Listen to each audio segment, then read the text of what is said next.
prestigious French team, AG2R La Mondiale, have unearthed a gem here. They knew about his brother. He's been around for the last couple of years, but Valentin Paret-Peintre picking up in the family tradition of coming to the Giro d'Italia and tasting victory. This has been threatening to happen for some time now, and this is confirmation of a superb climbing talent. France are about to take a stage win at the Giro d'Italia, but much more significantly than that, Valentin Paret-Peintre is about to announce himself, after all that promise that he's shown over the last few years, as a bona fide champion. That was a brilliant victory away in a huge breakaway group packed with climbing talent. He's blown them all apart. His hands on his helmet in disbelief, and then the punch of the air in delight. Valentin Paret-Peintre, a professional win at last, and it comes on top of this mountain at the Giro d'Italia.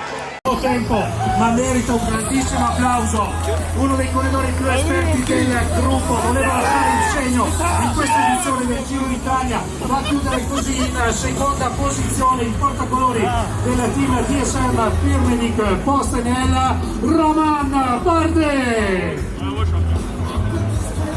Bardet chiude ad una trentina di secondi, quando 3 ore.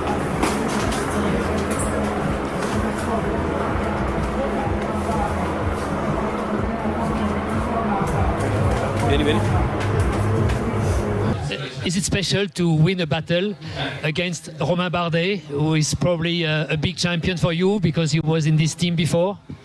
Yeah, it's sure. I watched him when I was young, when he finished on the podium of the Tour de France. I dreamed in see him on TV, and today I battle with him and I beat him. Ton frère avait gagné une étape du Giro l'an passé dans le sud de l'Italie, comme ici. Il t'a félicité. Tu voulais vraiment l'imiter? Ouais, l'an dernier, quand il a gagné, ils ont fait la bouteille de champagne à mon nom. Et ils se sont trompés aujourd'hui, elle sera à mon nom, mais il n'y aura pas de problème. Yeah, it take really long time, actually until the first climb that breakaway formed. And yeah, then we let the breakaway go, so everybody's happy for once, and yeah. Romain Bardet was the highest ranked in the breakaway. Did you see him as a threat? No, I mean, of course he's a threat if you let him go for 10 minutes or something, but yeah, we knew how much we can spend today and how fast we can go until the final climb, so it was all okay for us. So at the end, it's a good day for you? Yeah, it's a good day. One more day done and one day less to Rome. Was there, but none of them got to Narvaez yet. 250, 150 metres for Narvaez. They're coming in fast. Milan has left this so late. Here he comes, the Ciclamino. Coy down the middle. Milan from Coy. Or is it Coy? Oh, Coy puts his arm in the air.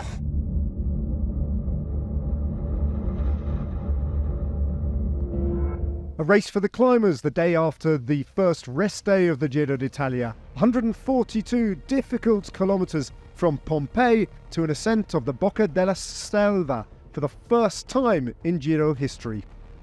Tadej Pogacar in pensive mood in the pink jersey. As the flag dropped then and blown on by a tailwind as they headed north from Pompéi, Simon Clark and Quentin Hermans of Alpecin-de-Konig got away. What followed for the next 40 or 50 kilometres were repeated attempts to try and get across to the front of the race and join Clark and Hermans, who built an advantage of over half a minute. Lilian Kamjan tried, he wasn't alone in that. Simone Velasco was intent on trying to get in the move for Astana, repeatedly attacking with Kevin Vermaak of DSM and Gijs Leemreize. But still, no one could get across. Filippo Ganna joined in with Eduardo Affini of Visma Leasebike. The groups formed, reformed, and as Alessandro De Marchi managed to get across, he took the first sprint of the day at Arpaia. But behind him, Caden Groves picked up points in the Maglia Ciclamino competition. Eventually, another group did get across, and when they hit the first categorised climb of the day to Camposauro, Luke Platt, the Australian national champion, was in trouble. 27 riders then off the front, being driven on by Julien Alaphilippe, his presence in the breakaway once more. Tobias Foss was also at the front of the race. and so too was Romain Bardet and Filippo Zana. DSM with 2 riders supporting Romain Bardet. Over the top of the Cat 2 climb then, Simon Geschke of Cofidis picked up King of the Mountains points.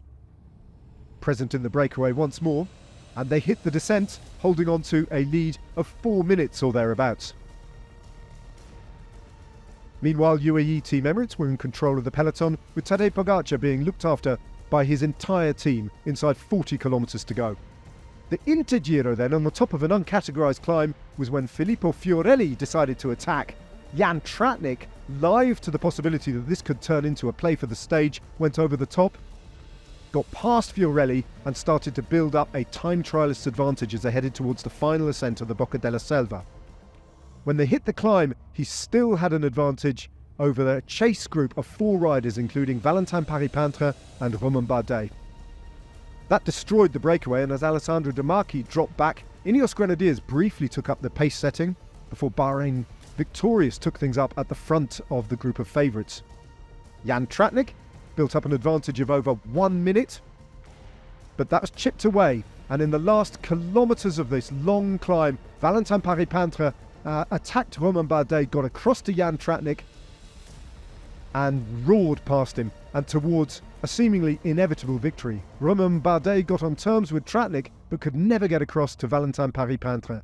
The 23-year-old, yet to win any professional bike race, shaking his head in disbelief as he repeated the victory of his brother at the Giro d'Italia last year, who finished in the group behind.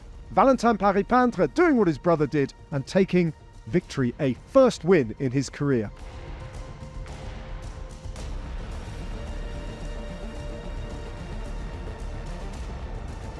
His brother then, when he came, offering his congratulations too to his younger brother.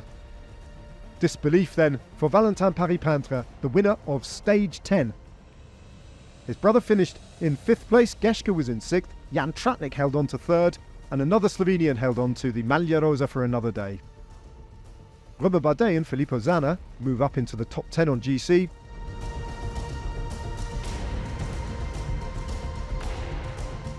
Tadej Pogacar still has a healthy lead, but Valentin Paret-Peintre in the King of the Mountains competition is there or thereabouts. Jan Utebrooks saw his advantage over Antonio Tiberi shrink to just 12 seconds.